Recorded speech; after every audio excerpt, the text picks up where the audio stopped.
Assalamualaikum warahmatullahi wabarakatuh. Jumpa lagi di channel Satu Senenan, tempat belajar agar menjadi lebih pintar. Pada kesempatan hari ini saya ingin berbagi latihan soal ulangan kenaikan kelas untuk kelas 4 dengan materi pembelajaran bahasa Indonesia. Oke, langsung saja kita masuk ke materi yang pertama, yaitu Bahasa Indonesia KD 3.3. Nomor 1. Informasi dalam sebuah kegiatan wawancara diperoleh dengan bertanya kepada A. Dosen, B. Narasumber, C. Reporter, D. Wartawan. Informasi dalam sebuah kegiatan wawancara itu diperoleh dengan bertanya kepada B. Narasumber. Nomor 2. Salah satu bentuk wawancara yang kurang baik adalah A. Ada narasumber, B. Dilakukan secara tatap muka, C. Dilakukan untuk mengumpulkan data, D. Wawancara tidak berdasarkan data. Wawancara yang kurang baik yaitu D. Wawancara yang tidak berdasarkan data. Nomor 3. Saat melakukan wawancara, kita harus mengajukan pertanyaan secara A. Berbobot, B. Keras, C. Pintar, D. Sopan. Saat melakukan wawancara, kita harus mengajukan pertanyaan secara D. Sopan. Nomor 4. Contoh pertanyaan saat melakukan wawancara dengan tema pelestarian lingkungan. A. Apa peran Bapak dalam pelestarian lingkungan tersebut? B. Apa saja perilaku yang dapat merusak lingkungan? C. Berapa harga tanaman di toko itu? D. Siapa yang bertanggung jawab menjaga keamanan lingkungan? Jawabannya adalah B. Apa saja perilaku yang dapat merusak lingkungan. Kita lanjut ke nomor 5. Kata tanya saat wawancara yang dilakukan untuk meminta penjelasan adalah A. Di mana, B. Apa, C. Mengapa, D. Siapa. Kata tanya yang digunakan untuk meminta penjelasan yaitu C. Mengapa. Kita lanjut ke nomor 6. Narasumber yang bisa dimintai informasi tentang wawancara bertema pendidikan yaitu A. Guru, B. Pelayan toko, C. Pengrajin gerabah, D. Petani. Jawabannya adalah A. Guru. Nomor 7. Tujuan diadakannya wawancara adalah mencari A. Solusi, B. Sensasi, C. Informasi, D. Administrasi. Tujuan diadakannya wawancara untuk mencari C. Informasi. Nomor 8. Pertanyaan yang sesuai untuk menanyakan tentang upaya pencegahan COVID adalah A. Mengapa COVID mudah menyebar? B. Langkah apa yang harus dilakukan untuk mencegah COVID? C. Mengapa terjadi COVID? D. Siapa yang diserang COVID? Pertanyaan yang sesuai untuk menanyakan tentang upaya pencegahan COVID yaitu B. Langkah apa yang harus dilakukan untuk mencegah COVID? Sekarang kita lanjut ke materi Bahasa Indonesia KD 3.6. Nomor 1.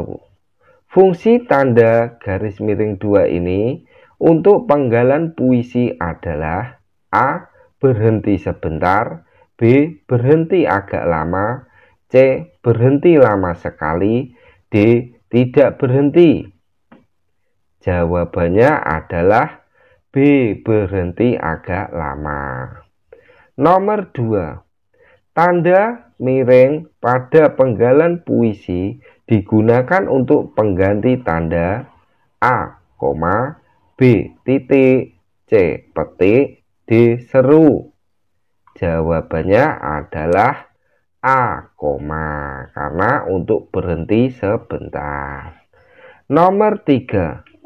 Tinggi rendahnya nada saat membaca puisi disebut A, tempo, B, artikulasi, C, intonasi, D, pelafalan. Tinggi rendahnya nada saat membaca puisi disebut dengan C, intonasi. Jika A, tempo itu cepat lambatnya cara membaca puisi. Sedangkan yang B, artikulasi, yaitu ketepatan dalam melafalkan kata-kata. Sedangkan yang D, pelafalan, itu usaha untuk mengucapkan bunyi-bunyi bahasa, baik suku kata, frasa maupun kalimat. Kita lanjut ke nomor 4. Tujuan diberikan penekanan saat mendeklamasikan puisi adalah agar A, makna puisi tersampaikan, B, terlihat menakutkan, C, menimbulkan makna ambigu, D, sulit dimengerti pendengar. Jawabannya adalah A, agar makna puisi itu dapat tersampaikan dengan jelas. Kita lanjut ke nomor 5. Dalam puisi, setiap bait terdapat titik-titik baris. A1, B2, C3, D4. Dalam puisi itu, setiap bait terdapat D4 baris. Meskipun dalam puisi itu tidak ada patokan yang khusus harus 4 baris. Kita lanjut ke nomor 6. Untuk membuat puisi diperlukan ketepatan dalam memilih A, tema, B, objek, C, kata, D, bahasa. Jawabannya adalah C, kata. Nomor 7. Persamaan bunyi yang ada dalam baris-baris puisi disebut A, bait, B, baris, C, rima, D, majas. Jawabannya adalah C, rima. Nomor 8. Agar dapat memahami makna puisi, yang harus dilakukan adalah A, melakukan gerakan-gerakan agar terlihat menarik, B, membaca puisi secara berulang-ulang, C, tidak perlu membaca puisi, cukup dengan menghafalnya, D, belajar membaca buku non-fiksi. Untuk dapat memahami makna puisi, yang harus dilakukan yaitu B, dengan membaca puisi secara berulang-ulang. Kita lanjut masuk ke materi Bahasa Indonesia KD 3.7. Nomor 1. Yang bukan cara menemukan informasi penting dari teks adalah A, membaca keseluruhan isi teks, B, membaca judul teks, C, mencatat hal-hal penting, D, menulis kata-kata asing. Yang bukan cara menemukan informasi penting dari teks yaitu D, menulis kata-kata asing. Jadi untuk menemukan informasi dari teks, kalian harus bisa membaca keseluruhan isi teks agar paham isinya apa, yang kemudian membaca judul teks dan mencatat hal-hal yang penting. Kita lanjut ke nomor 2. Cara menemukan gagasan utama dari sebuah teks bacaan adalah A, mengabaikan gagasan pokok, B, membaca dengan cepat, C, membaca dengan cermat, D, membaca bagian yang tidak penting. Jawabannya adalah C, dengan membaca cermat. Nomor 3. Cara memahami isi teks dengan menentukan A, gagasan pokok setiap paragraf. B. Kalimat tanya sesuai paragraf. C. Kalimat pendukung sesuai paragraf. D. Kata asing setiap paragraf. Jawabannya adalah A. Gagasan pokok setiap paragraf. Nomor 4. Pikiran utama dalam suatu teks dinamakan A. Gagasan pokok, B. Kalimat penjelas, C. Gagasan pendukung, D. Paragraf. Pikiran utama dalam suatu teks itu dinamakan dengan A. Gagasan pokok. Kita langsung masuk ke materi Bahasa Indonesia KD 3.9 dan KD 3.10. Nomor 1. Cerita Roro Jonggrang merupakan cerita fiksi jenis A. Legenda, B. Fabel, C. Mite, D. Jenaka.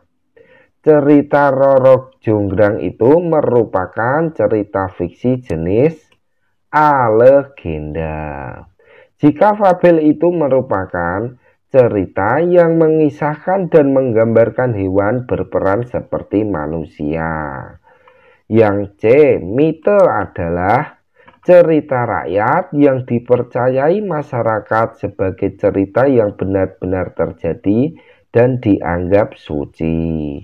Yang D. Jenaka itu adalah cerita tentang tokoh yang lucu, menggelikan, atau licik dan licin. Kita lanjut ke nomor 2. Pokok pikiran yang mendasari sebuah cerita disebut A. Tokoh, B. Latar, C. Tema, D. Watak. Pokok pikiran yang mendasari sebuah cerita disebut dengan C. Tema. Nomor 3. Berikut yang bukan cerita rakyat adalah A. Saga, B. Mite, C. Legenda, D. Cerpen. Yang bukan merupakan cerita rakyat yaitu D. Cerpen. Nomor 4. Tokoh yang berwatak jahat dalam sebuah cerita disebut A. Protagonis, B. Antagonis, C. Tritagonis, D. Petragonis.